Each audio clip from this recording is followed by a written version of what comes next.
우리 초대교회 교부 가운데 이레네우스라는 유명한 사람이 있습니다. 우리 병신도들에게는 썩 귀해 있지 않지만 우리 신학을 한 사람에게는 초대교회를 배울 때 가장 많이 등장한 인물 가운데 한 사람입니다. 탁월한 자입니다. 그가 우리의 구속의, 하나님의 우리를 향한 구속의 사건, 예수님이 이 땅에 오셔서 우리 십자가 죽으시고 부활을 승천한 사건을 한마디로 요약할 때 이렇게 재밌는 말로 표현을 했어요. 우리가 그분처럼 만드시기 위해서 그분이 우리처럼 되셨다. 그렇게 말씀을 했어요. 지금 굉장히 의미 있는 얘기입니다. 예수님께서 우리가 예수님처럼 되도록 하시기 위해서 예수님께서 우리처럼 되셨단 말입니다. 그 말을 뒤집어서 깊게 생각하면 이런 뜻입니다. 여러분, 구원이라는 것은 우리가 죽어서 천국 가는 것만이 구원이 아닙니다. 그것이 가장 중요할 것입니다. 그러나 우리가 죽어 천국 가는 것이 내 구원의 문제 확신된 사람이라면 이 땅에서 그것이 현실적으로 이루어지는 천국 가는 그날까지 우리가 구원받는 사람답게 살아가는 것인데, 그것이 무엇인가? 주님께서 우리를 이 땅에서 그분처럼 살도록 하기 위함이라는 것이죠. 저와 여러분이 구원을 받았다면 저와 여러분은 하나님이 거하시는 성전이 되었습니다. 이럴 때는 아멘을 세게 해야 되는데, 또 여러분은 뭐가 되시길 원하십니까? 예수 믿어서 떼보자가 되시기를 바랍니다. 그럼 여러분은 뭐가 되고, 부자도 안 되고 그러면 뭐가 되기를 원하세요? 여러분, 예수 그리스도 이 땅에 오신 가장 중요한 이유는 죽어서 천국 가는 것입니다. 그러나 그뿐만 아니라 구원받은 우리들이 천국을 소유한 우리 이 땅에 살아가면 이미 우리는 하나님의 거룩한 성전이 되었습니다. 그분이 우리 안에 거하십니다. 그러면 우리 안에 거하시는 그분이 나를 통해서 그분의 그분 되심을 나타내는 것이 우리의 삶의 목적이라는 것이죠. 이레네우스 말은 그런 뜻입니다. 우리가 구원받아 하나님의 거룩한 성전이 되었습니다. 내 안에 우리 주님 되신 그분이 계십니다. 내 안에 있는 그분은 나를 통해서 그분의 마음을, 그분의 능력을, 그분의 뜻을 세상에 나타내기 원합니다. 그러므로 나는 하나님께 지배받은 사람이고 하나님의 영향을 받은 사람이고 그분의 손에 달려있다고 하는 것이 내 삶의 현실 속에 나타내는 것이 믿음의 사람이라니까. 근데 그러기 위해서 우리가 해야 될 가장 중요한 일이 한 가지 있습니다. 아니, 수십 가지가 있는데 그 중에 가장 중요한, 내 인생의 삶 가운데 나의 모든 걸 떨쳐버리고 그분이 내 안에 계신데, 그 내 안에 계시는 그분이 나를 통해서 하나님을 이렇다. 남편을 볼 때 아내가 남편 모습 속에 하나님이 보이고, 아내를 볼 때 남편의 눈 속에 아내를 통해 주님이 보이는 그런 삶을 살아갈 수 있으려면 적어도 수만 가지의 가운데 가장 중요한 것 하나가 되어야 되는 것입니다. 그것이 잘 안 돼요. 저에게도 어렵고 여러분에게도 참 어려운 것이죠. 그것이 무엇인가를 오늘 성경 본문을 통해 말씀드리려고 합니다. 주제는 하나 심플합니다. 오늘 찬양을 들으셨을 거예요. 우리 영의 눈을 또 열어서 하나님을 보게 하는 새로운 세상이 보여서 그 새로운 세상에 내 인생을 이끌어가는 삶을 살기 위해 우리가 목숨을 걸고라도 값을 지불하고라도 하나 반드시 돼야 될 삶의 지침이 하나 있어요. 그것이 뭔가를 제가 여러분에게 소개하려고 합니다. 주님이 길을 가시다가 맹인 한 사람을 보았습니다. 이 맹인은 바디메오와 달랐습니다. 바디메오는 주님의 소리를 들었습니다. 그 마음속에 이미 주님을 꿈꾸고 있었습니다. 주님이 오면 내가 그분을 붙잡을 것이고 그분 내 눈을 열어줄 것이다. 바디메오는 이미 보고 있었습니다. 그런데 이 맹인은 주의 소식을 듣지 못했습니다. 주님께 관심이 없었습니다. 그래서 앉아서 그저 구걸만 하고 있었다는 것입니다. 주님을 찾지도 않았습니다. 낫겠다는 생각도 없었습니다. 왜냐하면 처음부터 보지 못하니 본다는 것이 뭔지를 모르는 사람입니다. 그냥 소망이 아예 없는 사람입니다. 보다가 못 봤다면 그것 때문에 괴롭고 힘들어서 보게 해달라고 기도했을 터인데, 태어날 때부터 보지 못했으니 보지 못한다는 것이 무엇인지, 본다는 것이 무엇인지 알 수 못하니 어쩌면 그보다 생각보다 덜 고통스러울지 모릅니다. 그래서 이제 그는 주님을 찾지도 않았습니다. 중요한 것은 주님이 그를 보셨습니다. 여러분 기억하세요? 우리는 주를 못 봐도 주님은 나를 보고 계시니. 그분이 그 사람을 찾아갔습니다. 그리고 그의 눈을 뜨게 하셨습니다. 그리고 내가 바로 세상 사람이 기다리는 구원자임을 나타내셨습니다. 이게 무슨 말이냐면 구약시대에는 주님 하나님께서 수많은 기적을 행하셨어요. 모세의 놀라운 지팡이를 통해서 선한 놀라운 역사를, 홍해가 갈라지고 여리고 성벽이 무너지는 그 밖에 죽은 사람 과부의 아들이 살아나는 역사, 하늘에서 불이 내리는 역사, 수많은 기적들이 일어났음에도 불구하고 눈먼 자가 눈을 뜨는 기적은 구약시대에 일어나지 않았습니다. 하나님이 행하지 못하는 것이 아니라 눈먼 자의 눈을 뜨게 하는 기적은 하나님이 보내시는 구원자만이 하는 사역이기 때문에 하나님께서 일부러 막아 놓으시는 것입니다. 예수님이 자기의 사역을 말씀하셨습니다. 누가복음 4장 18절에 하나님 나에게 성령을 기름 부으시 땅에 보내셔서 눈먼 자를 보게 하시며, 여보 이럴 때는 여러분 화면을 크게 해야 되는 거예요. 주님께서 당신이 하실 일과 여러 가지 일이 있는데 그 중에 하나가 뭐냐? 눈먼 자를 보게 하신다는 것입니다. 그 말은 내가 구약에 말하는 하나님 말씀하셨던 내가 메시아다, 내가 너희들의 영의 눈을 뜨게 해서 새로운 세상을 보게 할 구원자다 라고 하는 것을 주님이 말씀하셨고, 그 증거로 오늘 맹인의 눈을 열어주신 것입니다. 여러분 기억하시길 바랍니다. 맹인은 수많은 사람을 만났겠지만 진짜 참 주인이신 복이 그런 주님을 만나 눈이 열린 것입니다. 여러분 우리에게도 그렇습니다. 좋은 남편 만나는 게 중요합니다. 좋은 아내 만나는 게 중요합니다. 그러나 더 중요한 것은 우리의 구원자이신 주님을 만나는 게 훨씬 중요합니다. 우리가 결혼 안 하시면 손 한번 들어보시죠. 결혼 안 하시고 아직도 소망이 있으신 분. 우리는 소망이 없어. 이미 잡힌 몸이라 소망이 있으신 분. 우리가 아직 결혼하는 총각 자녀들 기억하세요. 좋은 남편, 좋은 아내 만나기를 기도하세요. 결혼 안 할 거예요. 근데 정말 중요한 것은 좋은 남편, 좋은 아내를 만나려면 우리의 구원자이신, 우리의 영의 눈을 열게 하신 주님을 만나는 게 훨씬 중요해요. 혹시나 좋은 남편과 좋은 아내가 만나서 어떻게 살아왔는가 되신 분 계십니까? 그냥 사십시오. 그냥 살아. 오히려 그 가운데 여러분의 가정과 여러분의 삶의 주인 되신 주님과의 만남의 복을 통해서 여러분 어려운 가정들을 극복해 나가시기를 주님으로 축복합니다. 여러분 좋은 부모 만나고 좋은 스승 만나고 좋은 친구 만나는 게 복 중의 복입니다. 그래서 더 중요한 것은 우리의 근원 구원자 되시고 우리의 영의 눈을 열어서 새로운 세상을 보게 하시는 우리의 구원자인 주님을 만나는 게 중요한 것입니다. 이 놀라운 역사들이 매일매일 여러분 삶 속에서 주님과 만나주게 되면 역사가 있으시기를 주님의 이름으로 축복해 드립니다. 그런데 참 재미있는 것은 예수님이 맹인을 고치기 전에 놀라운 일이 하나 벌어졌어요. 제자들이 예수님께 물은 거예요. 선생님, 저 맹인이 저렇게 보지 못하는 것이 자기의 죄 때문입니까? 아니면 부모의 죄 때문입니까? 이렇게 물었습니다. 이상하지 않습니까? 거지가, 앞을 보지 못하는 거지가 동냥을 하고 있으면 돈을 몇 푼 주든지 아니면 힘을 내시오 라고 하든지 아니면 머리에 손을 기도를 세게 하든지 자기들이 못 고칠 것 같으면 자기의 전능자이신 구원자 예수님이 데려가서 이자가 보기를 원합니다 라고 부탁을 하든지 그랬어야 되는데 아직 제자들이 성숙한 단계의 제자가 아니기 때문에 그 수준에 살지 못하고 세상 사람과 똑같은 시각을 보는 것입니다. 이자가 이렇게 되는 것이 과거에 무슨 죄 때문이냐는 것입니다. 이것을 과거 지향적 시각이라고 그럽니다. 과거에 묶여있는 사람들입니다. 여러분 과거가 중요합니다. 과거가 없으면 오늘이 없습니다. 압니까 여러분? 그러나 과거에 묶여 있어서는 안 됩니다.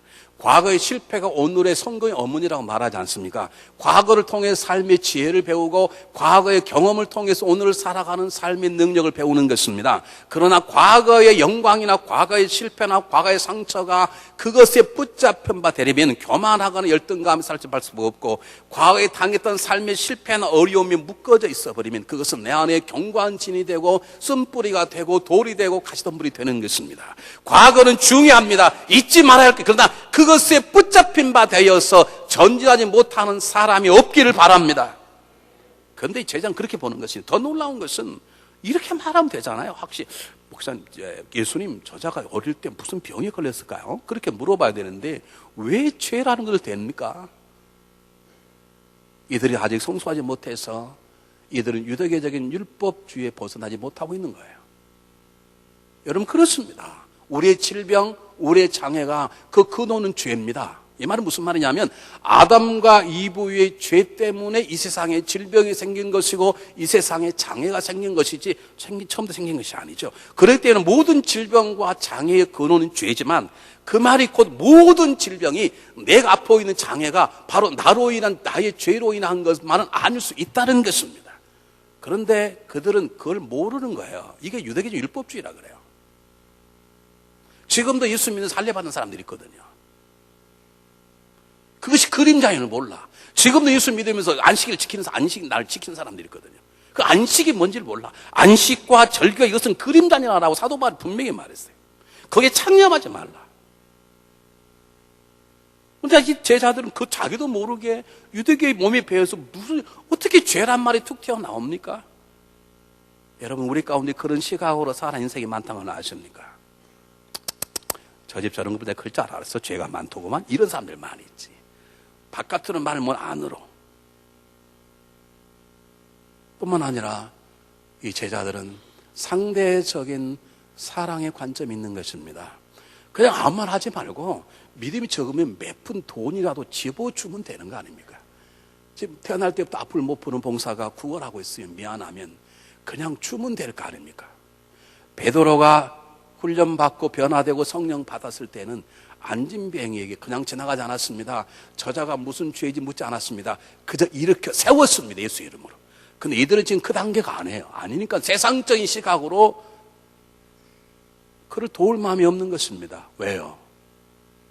내 치자식이 아니니까.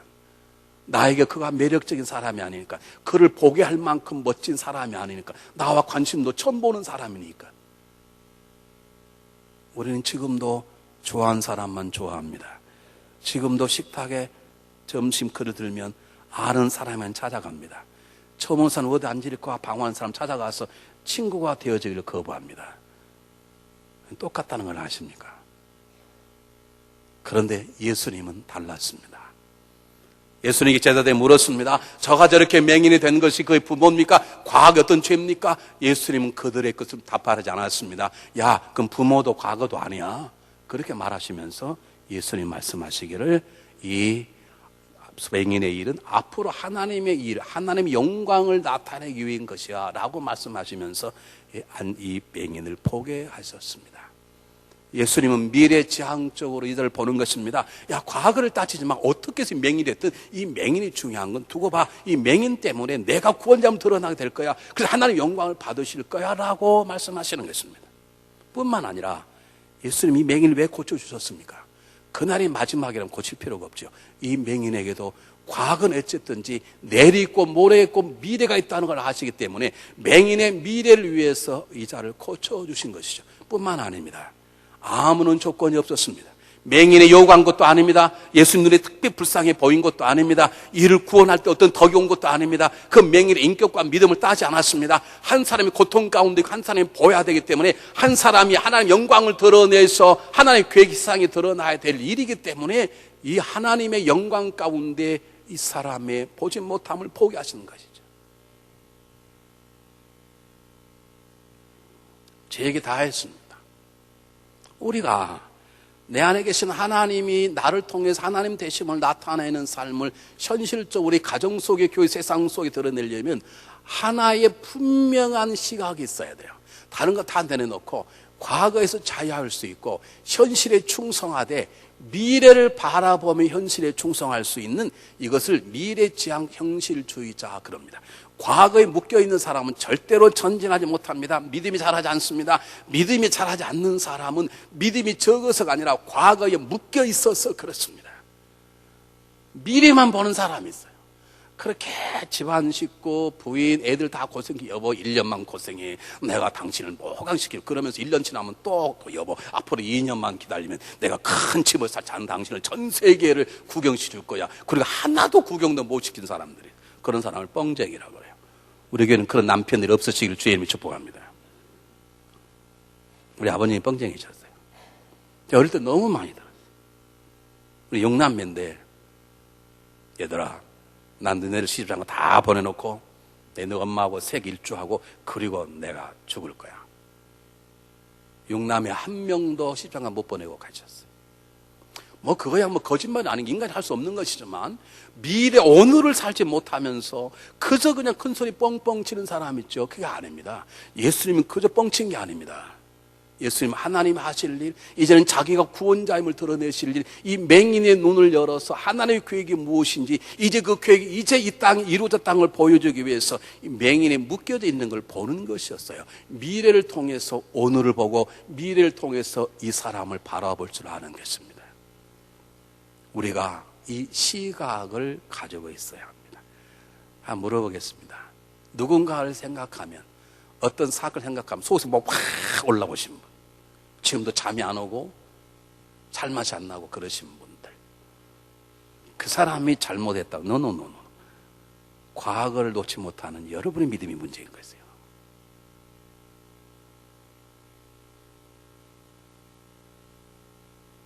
성경을 자세히 볼 필요가 있습니다. 모세가 산에 올라서 하나님 앞에 40일 금식하고 있는데 밑에서 난리가 났습니다. 금붙이를 다 부어다가 금송아지를 만들었습니다. 그 주동자가 누굽니까? 아시는 분? 아론입니다. 그 사건 말고 또 하나의 사건이 있었습니다. 근데 그때도 주동자가 누구였습니까? 아론이었어요. 근데 여러분 놀라운 것은요, 그럼 아론이 죽었어야 돼. 그런데 아론 살고 다른 사람이 다 죽네. 왜 그런 줄 아십니까? 그게 하나님의 시각입니다. 아론이 책임지고 죽어야 됩니다. 아론이 그렇게 만들자고 선동한 사람이고, 아론이 지금 산 밑에서는 모세를 대신하는 리더고 그렇게 움직여 왔기 때문에 아론이 책임을 져야 되는 것입니다. 그런데 하나님이 아론을 죽이지 않았습니다. 죽일 수가 없었습니다. 누구 때문인가?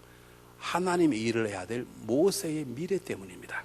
아직도 모세가 설교해야 됩니다. 모세가 율법을 가르쳐야 됩니다. 모세가 말해야 됩니다. 그런데 모세가 말을 못하네. 그의 대변인으로 누가 필요한 거예요? 아론이 필요한 것입니다. 이것이 하나님의 관점입니다. 아론이 괜찮다는 게 아닙니다. 하나님이 하나님의 미래의 일을 놓고 그 모세를 통해서 일하기 위해 아론을 쓰실 필요가 있기 때문에 참아주고 기다려주는 것입니다. 제가 상상하기에는 아론은 천국 가서 되게 혼났을 거라고 봐요. 우리 말로 하면 볼기짝 좀 맞았을 거예요. 사랑하는 여러분, 제가 예를 들게요. 제가 예전에 다니던 한국교회 직접 일어났던 일이기 때문에 그랬습니다. 남편이 죽으라고 고생해서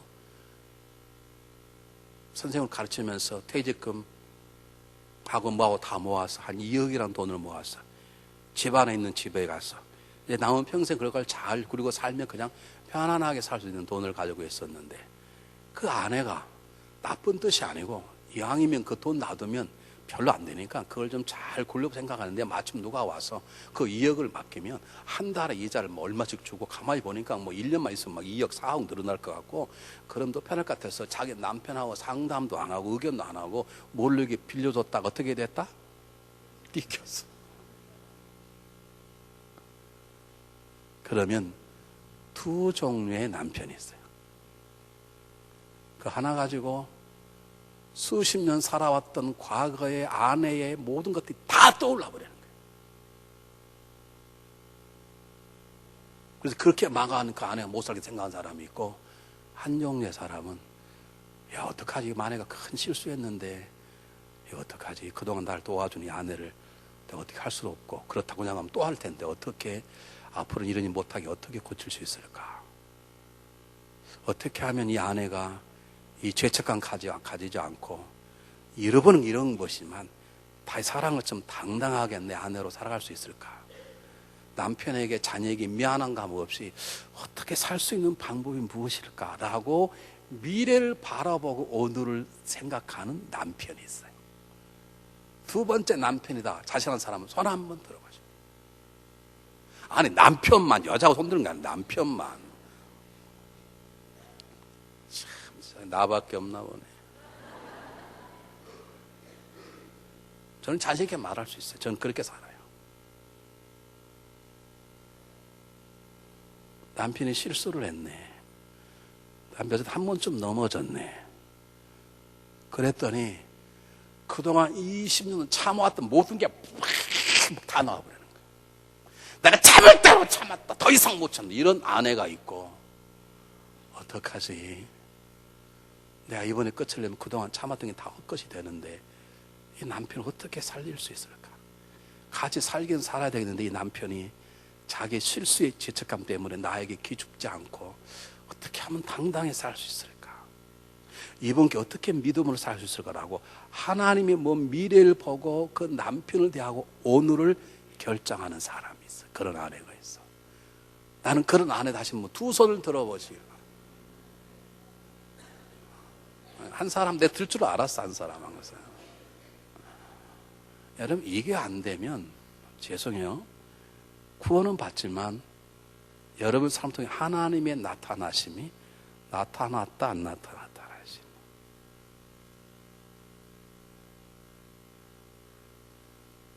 여러분, 우리가 어느 것을 보냐, 어떤 점을 보냐에 따라서 인생이 달라지는 것이죠. 여러분, 우리가 배워야 될 가운데 예수의 사랑을 배우는 것도 중요하죠. 예수의 방법 중에 제일 중요한 것은 예수님께서 한 맹인을 대하시는 시각처럼 우리가 어떤 사건이나 나나 이웃이나 남편, 아내를, 한 교회를, 어떤 지도자들을, 그리고 어떤 성도들을 미래지향적 관점에서 보고 오늘을 살아갈 줄 아는 그런 삶의 시각과 분명한 태도가 성립이 되어 있어야 우리가 자유할 수 있고 강건할 수 있고 하나님 그런 사람을 통해서 그분의 역사심을 나타내시는 것입니다. 과거가 필요 없다는 건 아닙니다. 과거가 필요합니다. 과거가 내 삶의 교훈이 되어야 될 것입니다. 주님의 은혜를 잊어서는 안 될 것입니다. 그러나 그것에 묶여 있어서는 안 되는 것이죠. 과거의 실패가 오늘 나에게 도움이 될 것입니다. 과거에 놀랐던 일이 나의 삶의 힘이 될 것입니다. 그러나 그것이 나를 붙잡아 있으면 그것은 오늘을 사는 것이 아니라 과거에 사는 것이죠. 왜 삶의 믿음이 안 자라느냐? 다른 게 아닙니다. 성격 때문이다. 노노노는 아닙니다. 과거에 붙잡혀 있으면 절대로 믿음이 자라지 않습니다. 자랄 수 없습니다. 나갈 수 없습니다. 배가 지금 묶이는데 어떻게 항해할 수 있고 풀어야 나가는 것이죠. 반대로요, 미래가 없는데 오늘만 열심히 살아면 뭐합니까? 미래가 없는데, 미래가 없다는 것은 아무런 목적 없이 그냥 떠나는 비행기와 같습니다. 미래가 없다는 것은 표류하는 배와 같습니다. 어디에 갈지, 어디를 돌지 여러분 비행기 딱 타면 데스티네이션, 도착지가 딱 나오지 않습니까? 어디를 갈 거랑. 아무것도 없는데 무조건 탑니까? 1등석이라 무조건 타나요? 그럴 수 없잖아요. 적어도 어디 가는 비행기인가를 확인해 보고 타는 것처럼 내가 가야 될 길, 하나님 나를 구원하시고 날 또 행할 일들이 무엇인가를 볼 때, 그럴 때 내가 오늘의 삶이 결정되는 것이죠. 예수님은 이 병자를 고쳐야 되겠다는 거예요. 왜요? 지금 일하지 않으면 일할 수 없을 때 온다고 그러지 않습니까? 지금 왜? 일하지 못할 때 온다는 미래를 보고, 그러므로 지금 일해야 되겠다는 것이죠. 지금 이 자를 고쳐서 내가 구원자임을 드러내야 되겠다. 그때라는 것이죠. 미래를 보시고 주님은 이 병자의 눈을 뜨게 하시는 것입니다.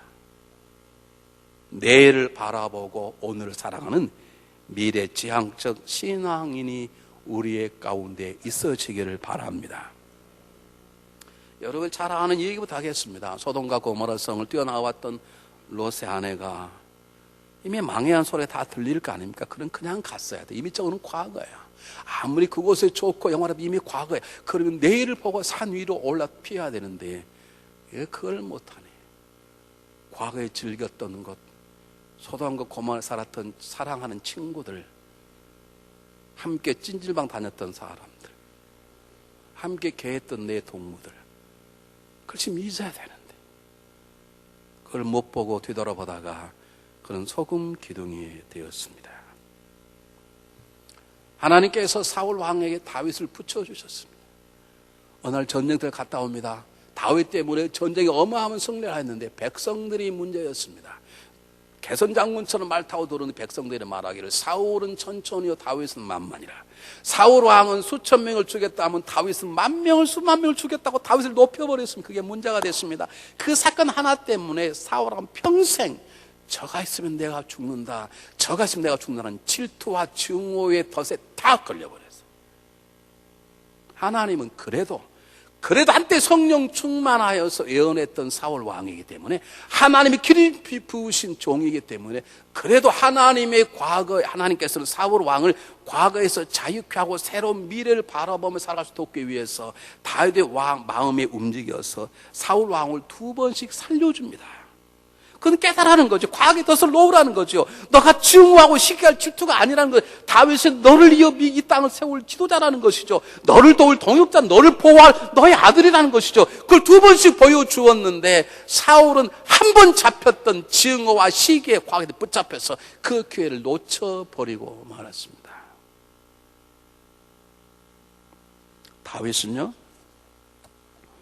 다윗은 잘했습니다.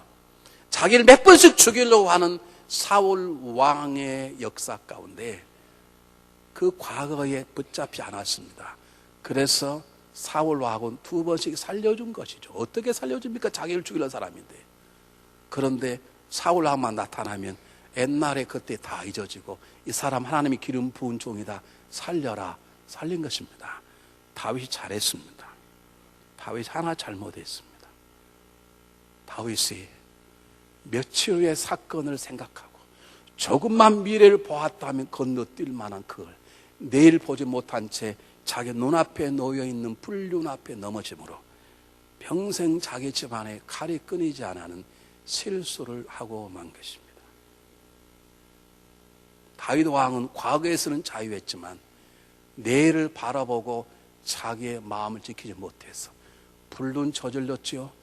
우시아라는 최고의 장군을 죽였죠. 거짓말 장애가 돼버린 부끄러운 모습으로 한때를 살았어야 했습니다.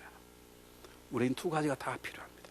과거에서 자유하고 미래를 바라보며 오늘을 살아갈 줄 아는. 요한복음 11장 44절에 보면 예수님께서 죽은 나사로를 살리시죠. 나사로 나오라. 그러니까 나사로가 나왔는데 그냥 나오는 게 아니라 다 배로 몸을 다 둘치고 얼굴 숙을 가린 채 그냥 뭐 이렇게 나왔든지 어떻게 나왔어요. 그러니까 예수님께서 말씀하시기를 풀어놓아 다니게 하라 그러셨네요. 아니 예수님이 나오라 그러면 다 풀려서 나오지 왜 묶인 채로 나오도록 하셨을까? 예수 말씀 다 하시오. 나사로 나오라. 그 순간에 나사로를 묶고 있던 모든 수위가 착착착 다 풀어지면서 나사로가 할렐루야 나오면 얼마나 좋아. 근데 하나님이 예수님이 의도적으로 그냥 나오게 하신 다음에 사람들에게 풀어놓아 다니게 하라 그렇게 말씀하셨어요. 이걸 염했다고 그러는데요. 저는 전도사 때 염을 해보았습니다. 폐암으로 죽으신 성도님 우리 목사님께 염하는데 재밌습니다. 염을 하면요 제일 먼저 구멍이 나온 구멍을 솜으로 다 막아요. 막는 이유가 뭐냐면 이게 냉장고가 없었기 때문에 한국은 금방 썩지고 막 다 흘러 넘쳐요. 그러니까 못 나오도록 다 막아요. 더 놀라운 것은 철사로 꽁꽁 묶어요. 발 묶고 2손 묶어요. 내가 물어봤어요. 목사님 우리 집사님 죽으셨는데 왜 묶습니까? 그러니까 다시 살아날까 봐 묶는다는 거예요. 아니 살아나면 좋지 않습니까? 그랬더니 야 너 생각해봐라. 이전 생각해봐라. 지금 예배 드리는데 그 사람이 할렐루야 인다면 산 사람이 죽는다. 그러니까 그 사람을 한 번 간 사람 영원히 가게 하자. 농담이 아니고요. 진짜 그런답니다. 다시 일어날까 봐 묶는답니다. 한 번 죽었던 사람 살아나면 안 된답니다. 몰라 옛날에 그랬대. 그래서 철사를 꽁꽁 묶어요. 아 그러겠죠. 지금 다 철사를 묶었는데 갑자기 딱 살아나면 설교하는 목사가 죽어버리겠죠.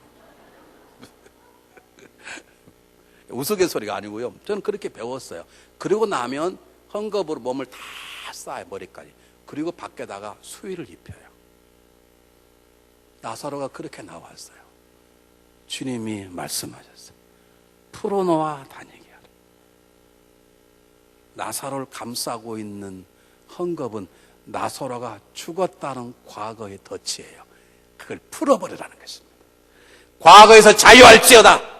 우리가 새로운 삶을 살려면 오늘을 건강하게 내일을 바라보고 오늘을 건강하게 살려면 우리의 영광스러운 과거도 우리 수치스러운 과거에도 자유할 줄 알아야 할 것입니다. 배울 겸 배우되 거기 무차편 받아서는 안 됩니다. 여러분 과거만 생각하면 식은땀이 납니까? 누굴 생각하면 분노가 납니까? 그 모든 과거에서 자유하시길 바랍니다. 여러분 묶고 있는 헝겊들이 풀릴지어다. 그게 풀려버려야 돼. 사사기 11장에 보면 사사 입다가 등장합니다.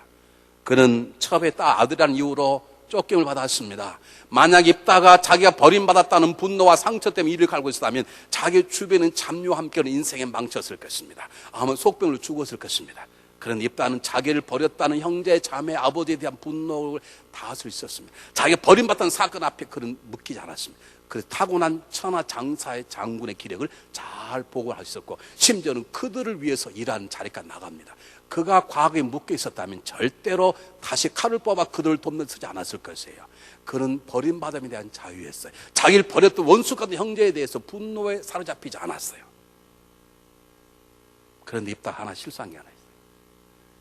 내일 모레 그 패를 생각하지 못해. 내일을 보고 오늘 살아야 되는데 너무 감동이 되니까 하나님 앞에 쉽게 서운을 해버렸어요. 하나님, 제가 나가 싸울 때 승리하게 하시면 저를 처음 만나는 무엇을 하나님께 드리겠나이다. 처음 만나는 그것이 자기의 딸이라는 걸 생각도 안 한 채 쉽게 서운해버렸어. 서운할 필요가 무엇이 있습니까? 그냥 싸우고 갔다 와서 뭐 드리고 싶으면 드리면 되는데, 입다의 실수가 무엇인가? 과거에서는 자유했어요. 그러나 내일을 함부로 바라보지 못했어요. 내가 승리하고 돌아오면 첫 번째 만나는 걸 주님께 드리겠나이다. 첫 번째 딸을 딱 만나버렸네.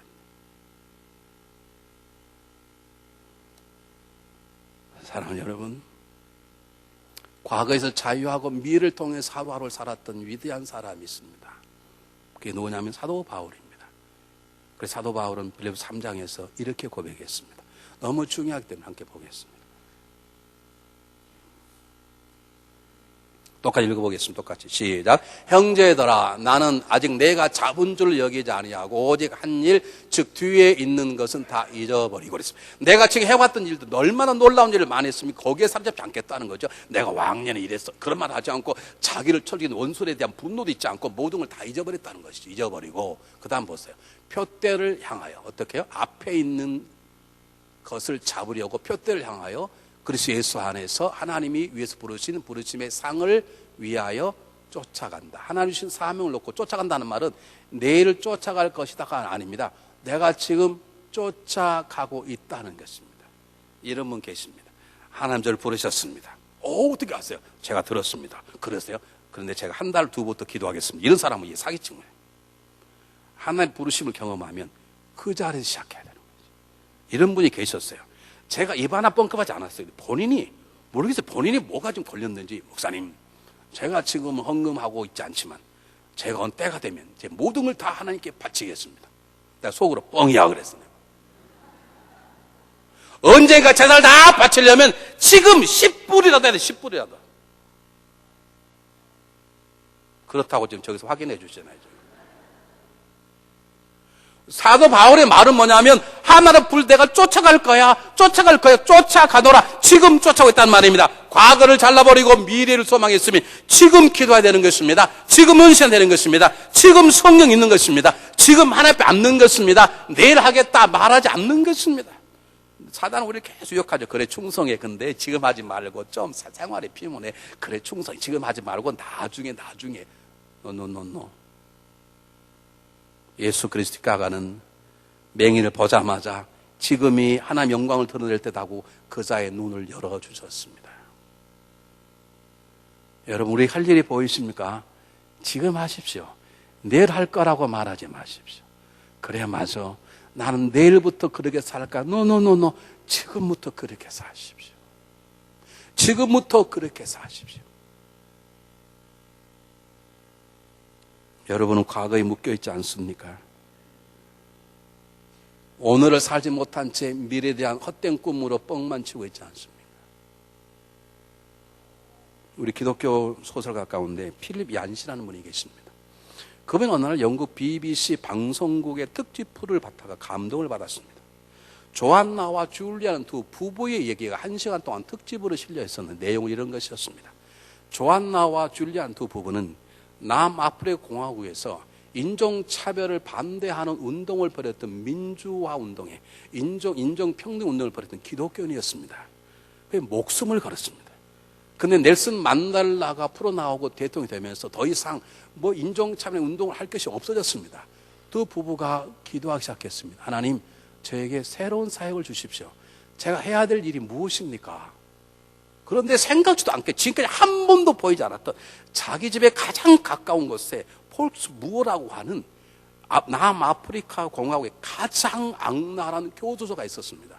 교도는 악랄하다는 게 아니라 사람을 잡아 넣게 말하면 그 안에는 밖에는 경찰들이 지키고 있었지만 안에서는 갱단들이 모든 걸 다 장악하고 있었습니다. 갱단끼리 싸움을 합니다. 한 갱단은 힘을 잡으면 상대편 갱단은 맞아 죽거나 살해를 당합니다. 그리고 또 전세가 바뀌면 이번에 이 갱단이 다른 갱단이 보복을 당하고, 그래서 그 감옥 안에 들어가기만 하면 죄 지었다는 과거의 사건 하나 때문에 그곳에 살아남기 힘들은 평생 서로 누구 편을 들어야 되고 언제 맞아 죽을지 모르는 불안감에 사는 갱단들의 전쟁터가 교도소가 되어버린 것입니다. 그런데 하나님 그걸 눈에 보이게 한 것이에요. 그들 기도했습니다. 하나님, 그 교도소를 눈에 보이게 한 이유가 무엇입니까? 기도하는 가운데 두 사람의 마음속에 분명한 하나님의 음성이 들렸습니다. 저들이 과거의 죄악 때문에 이곳에 와 있지만 저들에게도 미래가 있다. 그렇게 사는 건 나의 뜻이 아니다. 그렇다. 저들이 사람을 죽이고 행포한 이곳에 들어와 살아가지만 그 과거의 덫 때문에 계속 묶여서 서로 증오하고 싸우는 것은 하나님 뜻은 아니다. 저들에게도 미래가 있다. 내가 해야 할 일은 무엇인가? 그 두 사람은 교도소를 찾아가서 한 사람 잡고 기도하기 시작했습니다. 두 사람 모아놓고 성경을 가르쳤습니다. 사람이 모입니다. 예배를 드리기 시작했습니다. 자기 혼자는 부족합니다. 주변의 교회 요청을 해서 함께 모여서 그들을 섬기기 시작했습니다. 놀라운 것은 조안나와 줄리안이 처음 살기 시작했을 때 그곳에는 1년에 280번 정도의 폭력과 살인사건이 매우 한 사람이 맞아 죽든지 칼에 찔리든지 그렇게 험악한 곳이었는데, 그 조안나와 줄리안 부부가 그곳에 들어가 그들에게 내일을 얘기하고 과거에 자유하도록 기도하고 예배하고 성경을 가르치자 1년 만에 그 교도소 안에 단 사건이 2건밖에 안 일어난 거예요. 그것이 영국을 놀라게 한 것이죠. 영국의 비방 그걸 찍은 것이죠. 그것을 보고 감동을 받은 필립 얀스의 기독교 소설가가 직접 남아프리카 공화국을 찾아가서 이분을 만났습니다. 가서 이렇게 물었습니다. 어떻게 해서 그 폭력적인 교도소가 그렇게 평화로운 교도소로 바꾸어졌습니까? 그럴 때 부인이었던 조안나 부인이 부끄러운 얼굴 표정으로 이렇게 대답했다 그래요. 우리가 그 감옥의 문을 두드려 갔을 때 이미 그곳에 하나님이 계셨습니다. 제가 하나님께 물었어요. 하나님, 제가 무엇을 하면 좋겠습니까? 넌 이들에게 과거의 자유하고 내일 바라보라. 그것만 해라. 할 수 있거든 그냥 해라. 할 수 있는 것만 하라. 그러면 내가 모든 것을 책임지리라. 그래서 우리는 361번도 빠지지 않고 가서 기도하고 말씀 증거 예배만 드렸습니다. 그랬더니 하나님이 이 일을 이루셨습니다. 필립 얀씨가 찾아간 직접 한 주의수의 방에는 10명 가까운 주의수가 있었는데 전부 다 그릇이 되었고 그들의 벽에는 큰 포스터가 하나 붙어 있었습니다. 하나님이 여기에 우리와 함께 하신다. 여러분, 그 하나님이 지금 우리에게 말씀하십니다. 과거에서 자유하라. 과거를 놓아버려. 그리고 내가 너를 귀하게 쓸 터이니 지금 할 수 있는 그 일을 지금 시작하라. 할 수 있는 것 작은 일 지금 시작하라. 과거 때문에 두려워하지 말라. 내가 널 택하여 구원하고 너는 내 종이니라. 내가 너를 통해 나를 나타낼 것이니라. 주님이 말씀하십니다. 그리고 말씀하십니다. 그러니 과거를 놓아라. 그리고 지금 할 수 있는 일을 시작하라. 그러면 내가 이룰 것이니라. 문제 하나가 있습니다. 인간은 본질적으로 스스로 자유할 수 없습니다. 인간은 죄의 덕에 얽매여 있습니다. 그로 인하여 미래가 없습니다. 영원한 심판이 기다릴 뿐입니다. 인간은 스스로 과거에 자유할 수 없고 미래를 설계 나갈 수 없습니다. 그래서 하나님이 한 가지 방법을 만드셨습니다. 그게 무엇입니까? 예수 이 땅에 보내서 십자가의 사건을 여신 것입니다. 십자가 보혈 우리 과거의 죄를 지으셨습니다. 그리고 죽으셨다가 부활 성찬하심으로 우리에게 새로운 소망을 보게 하시고 그분이 우리에게 사명을 주고 떠나게 함으로 그 사명이 오늘을 결정하는 내 미래의 등불이 되게 하신 것입니다. 십자가는 우리의 과거를 지우는 하나님의 능력입니다. 십자가는 오늘을 살아가게 하는 하나님의 능력입니다. 십자가는 소망을 가지고 오늘을 바라보게 하는 하나님의 지혜입니다. 그 증거가 오늘 떡과 잔입니다. 믿음으로 떡과 잔을 마시는 여러분들에게, 저에게 과거에서 자유하고 미래를 통해서 오늘을 살게 하는 하나님의 능력과 사랑을 경험하게 될 것입니다. 기도하겠습니다.